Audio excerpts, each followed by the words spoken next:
Hi guys, this is video 3 of our power study session. We are on the cognitive approach. So let's keep going with this. The strengths of the cognitive approach. So remember, you could be evaluating any one of these 3 studies for the cognitive approach. So it uses the experimental method, which manipulates the independent variable and therefore is more scientific. Okay. Another strength is it deals with the mind, which many psychologists would say is central to any understanding of the human psychology. A weakness of the cognitive approach, it assumes all people's cognitive processes are the same, thus not accounting for any individual differences. Also, analogy to information processes or processors is too reductionistic. So it doesn't account for other factors or levels of explanations like social or emotional or behavioral. All right, so let's dive into Andrade doodling. This is a cognitive study. It suggests that doodling can improve concentration of memory of conversations. So, this has been a big, long thing, especially with teachers. Teachers think, or someone might think that you're not paying attention when you're writing or you're doodling, or we want to know, can people even multitask? This is the background. It's actually proven that people are not, multitasking doesn't really exist. Okay, scientifically, what we're doing is we are switching our attention back and forth. We actually don't have attention on 2 things at once. Okay, so that's a little bit of the background information. The concentration of mental efforts on a particular stimulus, and it may be focused or divided. We're trying to figure that out. Does one help the other? Are we dividing it? Is one excelling the other? That's kind of what we're trying to figure out in this study. Okay, so our sample, we have 40 members of a medical research council. They are ages 18 to 55. They are all volunteers. We have a motivational bias here. This methods, we have a laboratory experiment, and our designs, we have an independent measures design. So each participant only experienced the independent variable or one time. Okay. Let's see. So our controls of the study. We had a very dull mock phone call that everybody listened to. The call was about a party. It was 2.5 minutes long, very monotonous, boring voice, and the person spoke at 227 words per minute. Okay. Now we have 2 groups. Our independent variables, we have our doodlers, and our control group is our non-doodlers.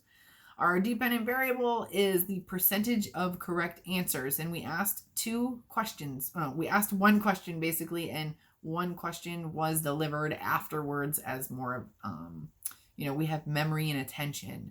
So paying attention was the places, and memory was the people attending the party. And so the attention part of this was a shock to people. There was a little deception there. But we have the doodlers. Okay, so the doodlers told to listen for people attending the party and not to the ones that were not going. They were given an A4 sheet of paper that had circles and squares on it, which they color in while they listen to this phone call. Okay? Our non-doodlers, they were told the exact same thing, except they were given lined paper. They said that they could doodle if they wanted to. They didn't have to, though. Okay? Nobody doodled in that group, though. Nobody just doodled for the heck of it. So basically, after that, we split them into groups, and we asked one group to identify the people and then the surprise places, and then the other group, we asked the surprise places first and then the people attending the party. Okay, and this is what we found. In the control group, 7.1 party goers correctly. In the doodling group, they got 7.8 correct.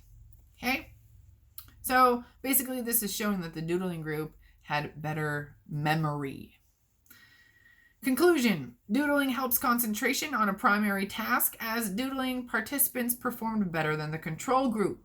Either the doodlers noticed more of the target words, effects on attention, or doodling improved memory directly by improving information processing. So they're basically saying that when you do two tasks that involve different attention, so hearing and seeing, or doing something kinesthetic and talking, but you can't be You can't be like listening and talking at the same time or something like that. Okay. So this is why we are writing and listening, and we're seeing if one can improve the other.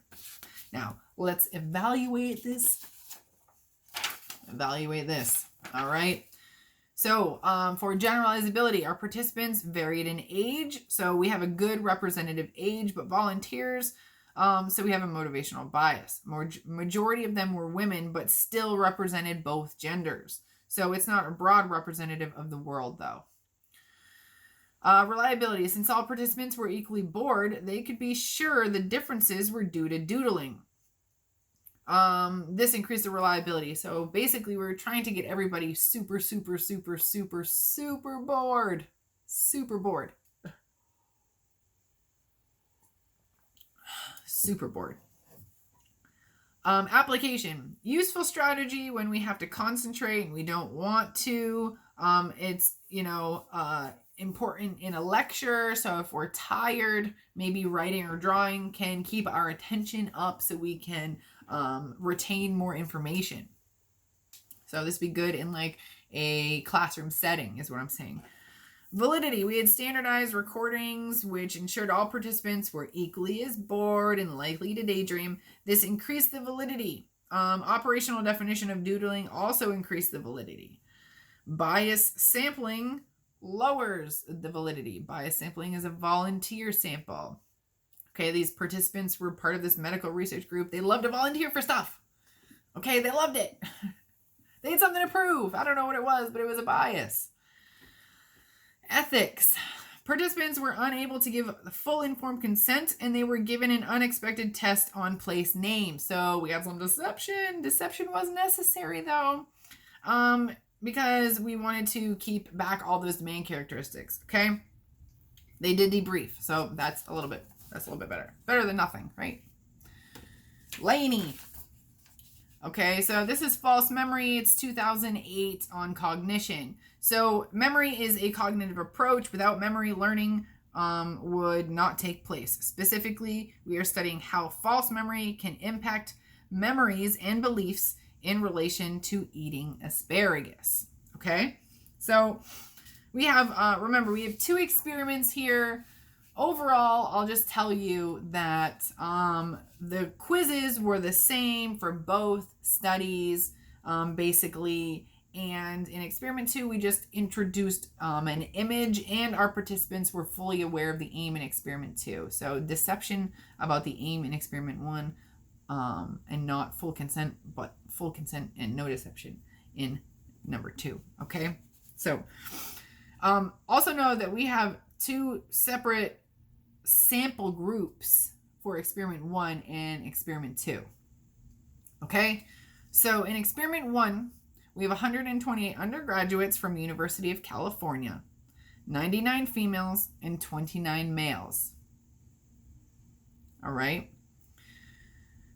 The aim was to investigate whether giving false memory suggesting that the participants had loved to eat asparagus was going to make them say they liked asparagus. Method, we have a lab experiment with questionnaires. Independent variable, false belief about liking asparagus or not. So like asparagus, not like asparagus.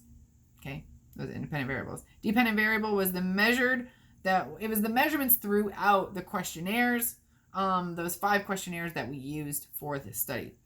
All right, so in this first experiment, from the kids from University of California, we have the food history inventory, the restaurant questionnaire, food preference questionnaire, food cost questionnaire, memory and belief questionnaire. Okay, now it's not too much important. Just memorize all those. Okay, no, it's FHI, RQ, FPQ, FCQ. Know those, put acronyms, okay? FHI, Food History Inventory. RQ, Restaurant Questionnaire, okay? Learn those, just in case you have to write one in your study, okay? So, basically, we had participants take the questionnaire, then we sent everything off. When they came back, we gave them a profile, and this profile was supposed to be a collection of all their answers, and we're going to tell them all the stuff about them when they get back. Now, technically, we had to make sure that the people in this group, the like group, didn't originally say they liked asparagus. Okay, so if you originally said you liked asparagus, you were kicked out. Now, you get your food preference questionnaire, you get the whole thing back, and it says that you liked asparagus as a kid. Now what we're doing is, all we did was implant that one statement. You liked asparagus as a kid. That one statement in the like group. Okay? Everything else was exactly the same for everyone. Everything. Okay? It's all fake. And basically we had them take all the same questionnaires again. And we saw that those in the love group said they liked asparagus more that second week, or in, redoing all the questionnaires. So just that small implant of that fake memory, that false memory of saying they liked asparagus, actually made them believe that they did. Okay. What are my numbers here? So, for example, in the love group, in week 1, we have a 1.3, and that jumped to a 4.1, where our control group went from a 1.5 to a 1.7. So there was only a 0.2 jump in the control group, but it was a huge jump for the love group. Okay, so that's proving that that one statement did make a huge impact, right? Now, our second experiment, our participants, completely different university. I think I'm not going to say it. I don't have it right in front of me. But this sample was 103 undergraduate students, 64 females, 39 males. They all did the same exact thing again with the same questionnaires. We have our love and our control group as our independent variable. Our dependent variable was answers to the food questionnaires, but also the answers to the slideshow, which was a Likert scale, a rating scale.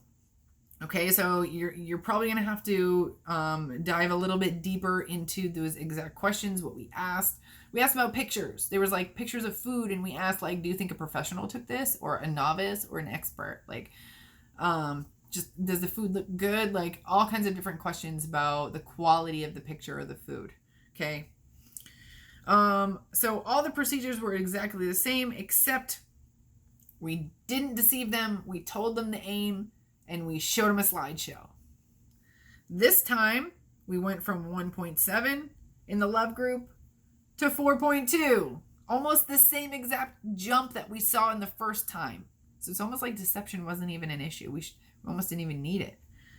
In the control group, it went from a 1.5 to a 2.5. So it was a little bit more of a jump than in the first experiment. But overall, we showed that that small change of our independent variable, the addition of that statement, you loved asparagus as a kid, can definitely change the outcome of how people thought about themselves. Okay, remember that with the ethics now. So generalizing this, can we generalize it? Let's evaluate this. So the sample, they were all university students, and this introduces a plethora of variables. Okay, it doesn't talk about their race. So we don't know anything about their race. We don't know anything about their background. Students might react differently to false information. Think about it. They might be more or less impressionable. If you were to do this to little kids versus an 80-year-old man, do you think that I don't know why I chose man, whatever. But do you think the difference, the information would change? It's very possible, And then we have all these other things like suppressed memories and repressed memories, okay? Repressed memories is something that happens to your brain as a survival method because you can't understand what the F is going on in your life because you're experiencing some trauma as a young kid, and suppressed memories are something that you consciously just want to go away and pretend didn't happen. All right, there's a difference. One is a survival mechanism, and one is I don't know, fear, weakness. Okay, reliability. Definitions and questionnaires were operationalized, which allowed Lainey et al. To further standardize the collection of data. So it just makes it easier for Lainey to create this to recreate this experiment, which technically they did because it's 2 experiments, and they replicated the second one and got the same results. So this is very high in reliability. Application. Laney demonstrates that it is possible to impact some people's attitudes towards asparagus. This might be useful in getting kids to eat healthy foods by convincing them that they liked it or that they've eaten it before. So I've done that with my kids. Oh my God. I'm like, I put food on their plate and they're like, ew, what is this? We don't want to eat it. I'm like, it's corn. Ew, I don't like corn. I'm like, you ate corn last week. What do you mean you don't like corn? You ate last week. I did? Oh, okay. And then they eat it. All right. Validity. There was high internal validity. We had a lot of, the questionnaire was standardized, so that was good. We have controls in the study. This doesn't mean the experiment was completely valid. Just because participants chose asparagus on the questionnaire doesn't mean that they would choose to eat it in the real world. So the ecological validity is low. Now, how could we have improved this? This is the question I love the most for this study. If they would have just sent people to lunch, after they performed the second experiment, they said, lunch is on us. And they have a cafeteria full of food, including asparagus, in like a buffet style, okay? And everyone passed by asparagus. Everybody knew asparagus was there. The real test would have been who chose asparagus, who put it on their plate. That would have been the real test, okay? I don't know why they didn't think of this, but this is what I would have done. Now, ethics. Deception was involved in experiment 1, but not 2. Participants in experiment 1 were debriefed after the experiment because of the deception. Okay. Now, overall, we did produce some psychological harm because we have changed people's psychological state of mind. They came into this study not liking asparagus, and we changed them to thinking that they did. So because we changed a person, we've created some psychological harm, okay, in any situation. It's not just physical, all right? People now have this memory they believe is a memory. We changed them, okay? Now, this last one for the cognitive approach, Baron Cohen's AICE test. This is the 2001 revised version. This is proving the reliability of the 1997 version, okay? Don't forget that. This investigates how a lack of theory of mind in adults with Asperger's syndrome and autism can result in problems recognizing emotions, okay? So Baron Cohen did a lot of work. He was the pioneer for a majority of all of this work on autism, and it was basically him who decided that autism was going to be put on the spectrum. Now, when I was in grad school, because one of my master's degrees is in applied behavioral analysis, so I'll work with kids with autism. When I was in school, there were still theories that people thought shots were giving kids autism because it correlated with the time that autism kind of came out or theory of mind presented itself and when kids get their shots. So I will disprove that right now, okay? That was just some type of random correlation. Now, what we have, the background of autism now, what we've seen is that it actually is developing. So autism is a overproduction of neurons in the frontal lobe of your brain, where sensory and memory and all kinds of social and developmental things occur. Okay, that's why it's all over the place. Autism all over the place. Now, in the second trimester while the mother is carrying the baby, that is when this part of the brain develops. So there is something genetic that is happening inside the mother, inside the womb during the second trimester that is overproducing these neurons. Now, when the neurons are overproduced, think of it like this. We have A and we have B, okay? So, everyone has a buddy and they all supposed to connect and everything makes sense, right? But what if this side mutated into like 60 and they're all just coming in and trying to find and connect to these 4, okay? I have 60 neurons on this side. That's what's happening. There's an overproduction of neurons and they're trying to go in and they're trying to connect and find their connection. It's just not working. The language is just not working. The sensory is just not working. The social cues just not working right.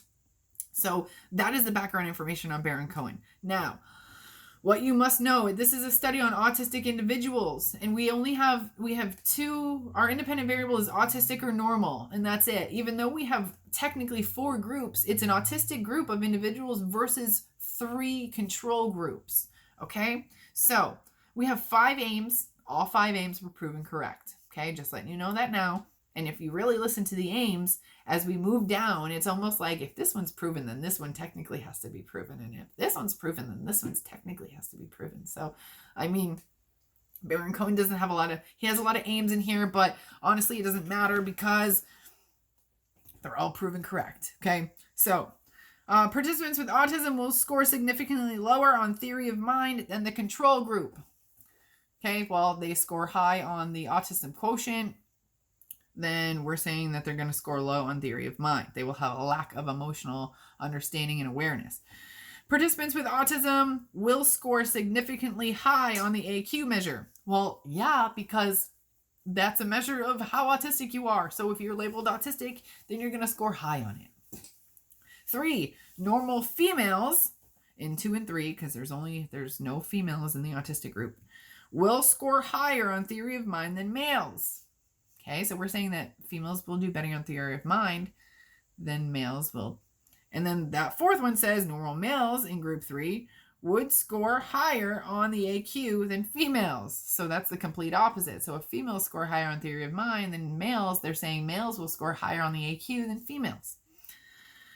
5, scores on the AQ and theory of mind task will be negatively correlated, which basically we just said in the other 2 or 3 or 4 hypotheses or aims of the study. Okay. Now, like I said, our variable groups, we have 4 groups. The first is 15 autistic males from a volunteer sample from an autistic magazine in the UK.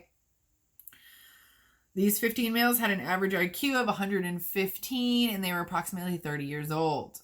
Okay, so we technically have no females in the study, even though the females were in the control group.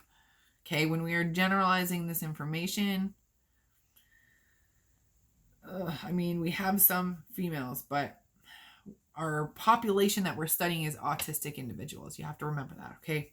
No, so our first comparison group was adults who we gathered from, I think it was like educational classes or library or something in town, normal adults. It was an opportunity sample. We went there. They average about 47 years old. Now, we also have the third group, which is a bunch of Cambridge students. We did not test them for IQ because they normally had a high IQ. They went to Cambridge University. They were average of 21 years old. Now, this 4th group, this was a 14 participants with an IQ match that was average in comparison to group 1. And we wanted to create this matched pairs group to rule out IQ, to rule out someone's ability to be smart as a reason to fail theory of mind. Okay, we're basically saying that intelligence has nothing to do with theory of mind. Okay, emotional intelligence is completely different. All right. Now, let's look at this AICE test. We have 36 sets of eyes. 36 images. Originally there were 40, but there were 4 that we needed to kind of get rid of. Okay, go watch Baron Cohen video and pay close attention to those differences, how we made this study better. That is like so important for you, is how we made this version, 2001 version, better. What changes did we make to it? Okay. So this AICE test, we have now 18 male faces and 18 female faces. We had a lack of males before. Now we have 4 choices of emotion. So we had a face from a magazine that was 2-dimensional and black and white. And in the first study, we only gave them 2 choices and they were semantic opposites. So like happy, sad. Okay. We had at least 5 judges had to agree on the target word fit. Okay. So because otherwise it would be very, very subjective. We said, this is what distress looks like. 5 people had to say, yep, I agree. Okay. All participants were able to use a dictionary, so it shouldn't have been a problem. Now, the results. Like I said, we proved everything correct. There wasn't a lot of procedure. Everyone just took the quizzes, okay? Autistic group identified significantly less correct words on the AICE test than any other group. So participant aim 1 is proven correct, okay? Autistic group scored lower. Sex differences were found in groups 2 and 3. So we're basically saying that females scored higher on the AICE and lower on the AQ, while males scored higher on the AQ and did worse on the AICE test. So overall, there was a negative correlation. You need to be able to process this. You need to be able to articulate this negative correlation, okay? As one goes up, the other goes down. And you need to be able to relate it to nature versus nurture, okay? What is autism? Is theory of mind, nature, or nurture? It's nature. Okay? If it was nurture, then we'd have a lot of parents probably having their kids taken away from DCF, okay? Because that would mean that the parents and their environment caused autism or caused lack of emotional awareness, and that's not the case. It's genetics that caused it, so you have to be able to connect that to nature versus nurture, okay? So let's evaluate this puppy for grave. The experimental sample, autistic, high-functioning autism is small. Therefore, when generalizing the results from the research, we can only generalize it to males in the UK. If something is reliable, so this revised version was done in order to increase the reliability by deleting confusing words, deleting semantic opposites, adding more male faces, adding more word choices, adding more questions, going from 25 to 40 and then down to 36 because we took 4 out. But still, we did all of these things to make it more reliable. Application. We can't apply the results to everyday situations. Future research might choose to use videos of eyes. This would improve the validity. We might be useful in understanding genetic link between autism and lack of empathy. The reason I say that we can't use this too well is because we only proved a correlation, okay?